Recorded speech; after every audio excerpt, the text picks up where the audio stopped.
اللہ تعالیٰ ہر گناہگار کی بخشش فرما دیتے ہیں.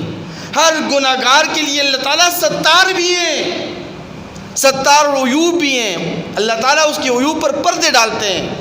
لیکن گستاخ رسول نبی کریم صلی اللہ علیہ وسلم کا گستاخ ایسا مجرم ہے کہ نہ یہ جرم قابل معافی ہے اور نہ ہی اللہ تبارک و تعالیٰ کے ہاں اس کا یہ گناہ قابل معافی ہے. جمعۃ المبارک کے موقع پر عرض کر چکا ہوں میں کہ ولید بن مغیرہ نے صرف اتنا کہا تھا، صرف یہ کہا تھا کہ انک لمجنون، کہ اے محمد عربی صلی اللہ علیہ وسلم آپ مجنون ہیں، معاذ اللہ آپ پاگل ہیں، آپ دیوانے ہیں. اللہ تبارک و تعالیٰ نے پہلے اپنے محبوب پیغمبر کو تسلی دی، تسلی دے کر 10 لعنتیں نازل فرمائیں، اور 10 لعنتوں کے آخر میں 10ویں لعنت یہ کی کہ عتلم بعد ذالک زنیم، کہ تو ایسا ہے کہ جو میرے پیغمبر کی شان میں گستاخی کرنے والا، کہ تو حلال ہی نہیں ہو سکتا. میرے پیغمبر کی شان کے اندر گستاخی کرنے والا حلالی ہو، یہ ہو نہیں سکتا. تو ضرور ولد الزنا ہوگا، تو ضرور حرامی ہوگا. اگر تو اپنے ماں باپ سے پیدا ہوتا، اپنی ماں باپ کا حلالی بیٹا ہوتا، تو میرے پیغمبر کی شان میں گستاخی. تو میں نے آپ کے سامنے یہ بات عرض کر چکا ہوں جمعۃ المبارک کے موقع پر کہ جب یہ آیت مبارکہ نازل ہوئی تو ولید بن مغیرہ تلوار نکال کر اپنی والدہ کے پاس جاتا ہے اور جا کر کہتا ہے کہ دیکھو محمد عربی سے ہمارے اختلافات ہیں، ان سے ہماری لڑائی جھگڑا ضرور ہے، لیکن جو بات وہ کہتے ہیں وہ بات سچی کہتے ہیں.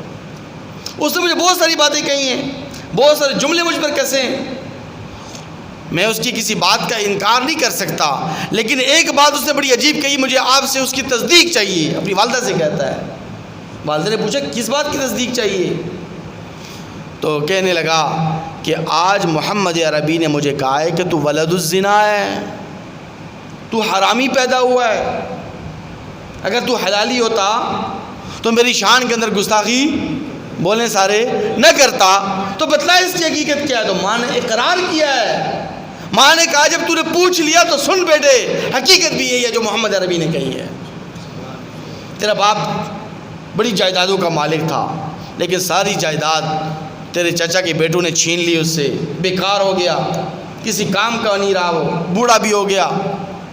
تو تیرے والد نے مجھے اجازت دی تھی اور تیرے والد نے مجھے اختیار دیا تھا کہ تو جس سے چاہے اپنا منہ کالا کرے.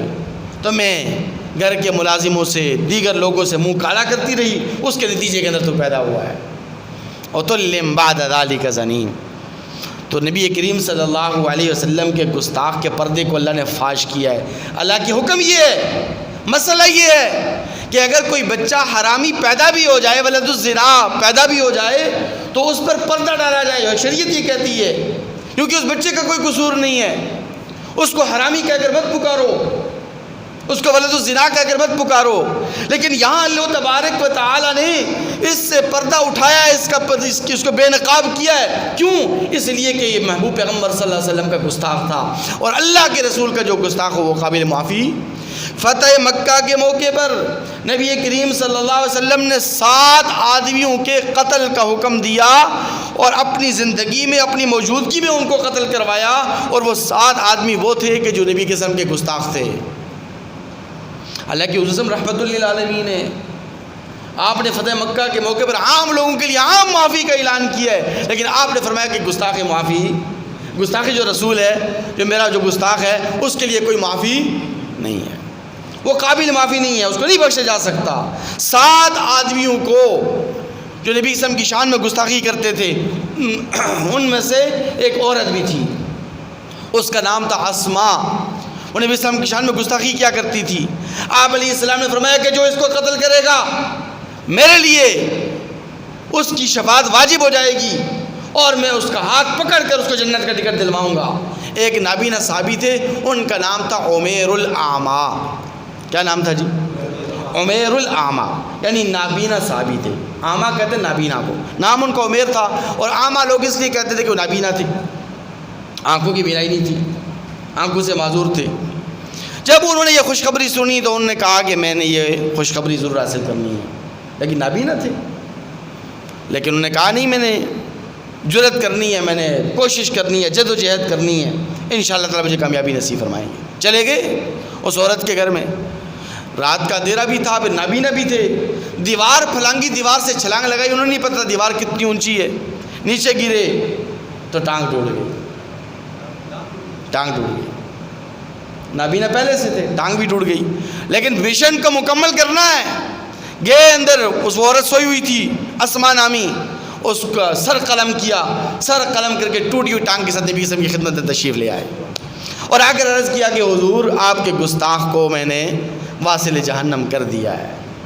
نبی کریم صلی اللہ علیہ وسلم نے اس موقع پر فرمایا کہ اے عمیر الاعمى، اس سے پہلے لوگ تجھے عمیر الاعمى کہتے تھے، تجھے نابینا کہتے تھے، آج میں نبی، میں اللہ کا پیغمبر یہ اعلان کر رہا ہوں کہ تو اعمى نہیں ہے، تیرا نام اب عمیر الاعمى نہیں ہوگا، بلکہ آج سے تو عمیر البصیر ہو گیا ہے، یعنی آنکھوں والا ہو گیا ہے، بینائی والا تیرا نام میں نے رکھ دیا ہے، آنکھوں کی روشنی والا، کیونکہ تو نے تو ایسا کام کیا جو آنکھوں والے بھی نہیں کر سکے۔ تو میرے بھائیوں، گستاخ رسول جو نبی قسم کی شان میں گستاخی کرتا ہے اس کی کوئی معافی نہیں ہے، اسے نبی قسم کی گستاخی سے اپنے آپ کو بچائیں اور